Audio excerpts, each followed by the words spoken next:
Hi everyone, I'm Natasha from AxelsonAcademy. Today I'm going to be sharing one of the books about Jasper Rabbit with you. Now, one of the earlier books about this character, Creepy Carrots, is a Caldecott honor book, and the illustrations really do add to all of Jasper's adventures.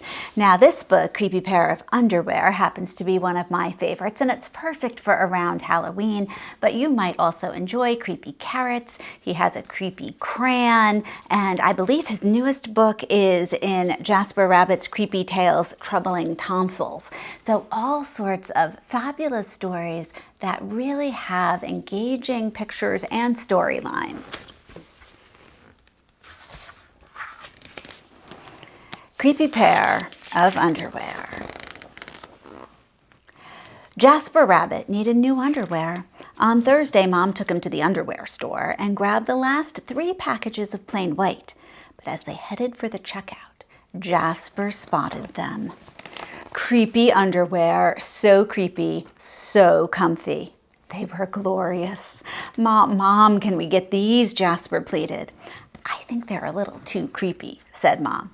They're not creepy, they're cool, said Jasper. I'm not a little bunny anymore. I'm a big rabbit now. Mom agreed to buy 1 pair. That night, Jasper wore his cool new underwear to bed. Do you want me to leave the hallway light on? Asked Dad. Dad, I'm not a little bunny anymore, said Jasper. I'm a big rabbit now. His dad shut the door, and that's when Jasper noticed. The underwear glowed, a ghoulish, greenish glow. He closed his eyes, he pulled up the covers, he buried his face in his pillow, but it didn't help. He could still see that ghoulish, greenish glow.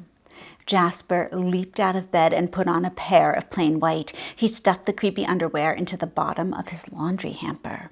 He finally fell asleep.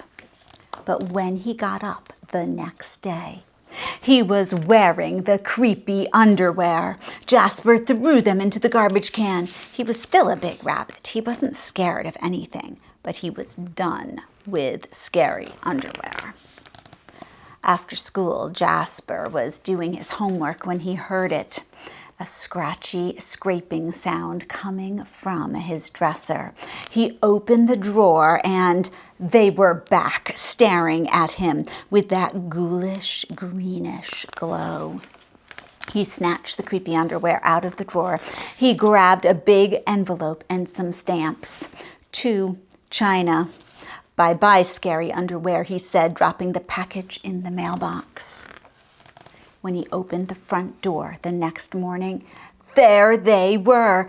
And were those chopsticks? His creepy pair of underwear had somehow returned from China, and it brought back souvenirs. Jasper grabbed his mom's good sewing scissors. She didn't like him using them, but this was an underwear emergency. This time, the creepy underwear were gone for good. At bedtime, he slowly opened his underwear drawer. Nothing, just plain white undies. He searched under his bed. He shook out his lampshades. Phew!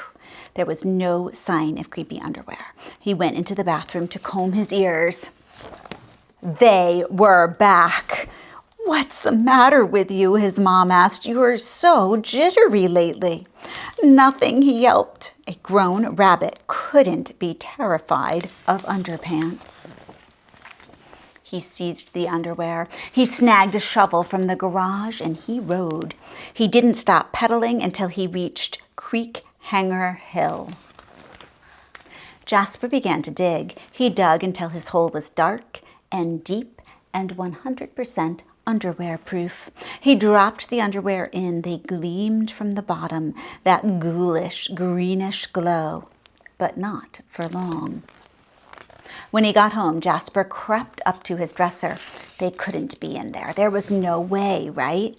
He reached for the handle. He peeked in. Nothing, just plain white. Jasper smiled and turned out the light. What do you think is going to be on the next page? There was just one problem. It was really dark in there, even for a big rabbit. Jasper turned on the light.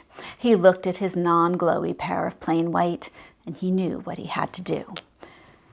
The creepy underwear were a little muddy, but they still filled the room with that gentle greenish glow. The next day, Jasper gathered his allowance money and went to the underwear store all by himself, just like a big rabbit. That night, Jasper wasn't scared at all. As he lay down to sleep, he smiled, and so did his underwear, because they had finally found somebody who wasn't scared of creepy underwear.